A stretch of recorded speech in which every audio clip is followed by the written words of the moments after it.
Кийинки сөз Кадырбеков Нуржигит Кадырбековичте. Assalamu alaikum. Өткөндө Баткенге барып келдик. Алдыңкы катарда кармашкан, чек арада турган заставаларга чейин барып алып келдик. Ошол жердеги жоокерлердин бир аманаты бар. Ипотекага акча берилет экен 4% менен. Бул жоокерлер үчүн абдан жакшы, бирок бир шарты бар экен. Кайсыл жерде кызмат өтөсөң, ошол жерден 60 километрден ашпаган жерден үй жай алсаң болот деген эреже бар экен. Ошон үчүн көпчүлүк адамдар Баткенде бир аз кызмат кылгандан кийин Бишкек тарапка, Ош тарапка, Каракол тарапка кеткиси келет экен. Анткени 60 километр аралыкта болгондо Бишкектен, Оштон, Караколдон үй алгысы келет да. Ушул чекти жок кылып бергиле деп суранды. Эгерде ошондой боло турган болсо, Кыргызстандын булуң бурчунан кайдан болбосун келип туруп Баткенде кызмат кыла тургандар абдан көп дейт. Ушул жакта кызмат кылайын деп, бирок ошол 60 километр деген талап болгон үчүн гана Баткенди таштап кеткенге шашкандар аябай көп дейт. Ушуну эске алып туруп, мага батыраак жооп берип койсоңуздар, анткени бул маселе чечилгенден кийин, андан кийин гана Баткендеги коопсуздук маселеси толук кандуу чечилгендей болуп турат. Экинчиден адам тагдыры. Мен убагында билес, маданият, маалымат, туризм министри болгом. Маданият кызматкерлеринин тагдыры, ар биринин тагдыры менин жүрөгүмдө.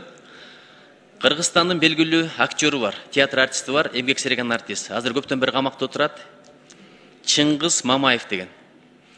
Убагында bir туура эмес иш кылды, чоң күнөө кылды, айып кылды деп бир чет элдик Жаран Айым арыз жазган.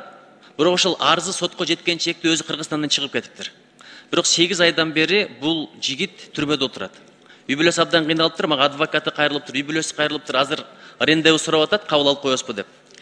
Бирок эмнегедир ошол арыз жазган Айым соттук биологиялык экспертизадан өткөндөн баш тарткан экен. Кыргызстандан кетип калыптыр.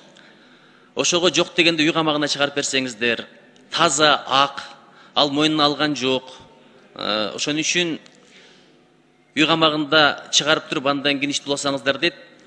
Бир ушул иште адилеттүү карап беришсинчи. Канча да кыргыздын бир бычак асабы уулу, мен деле ишенгим келбейт атышууга. Балким бир адашуудур, балким бир жалаадыр.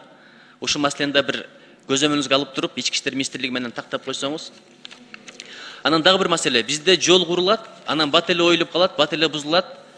Жанагы нандын үстүнө май сыйпагандай кайра асфальтты жаап коет. Алды бош болсо, алды бекем болбосо, канча жолу жамаба, кайра ошол айрылып жыртыла берет. Бул турган маселе.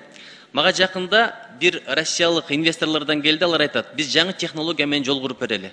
Ишенбейин десем, өкмөттө мурда иштеген олуттуу адамдардын бири кошо келиптир. Абдан мындай ишеничтүү адам, мен сыйлаган адам. Анан жакында билесиздер,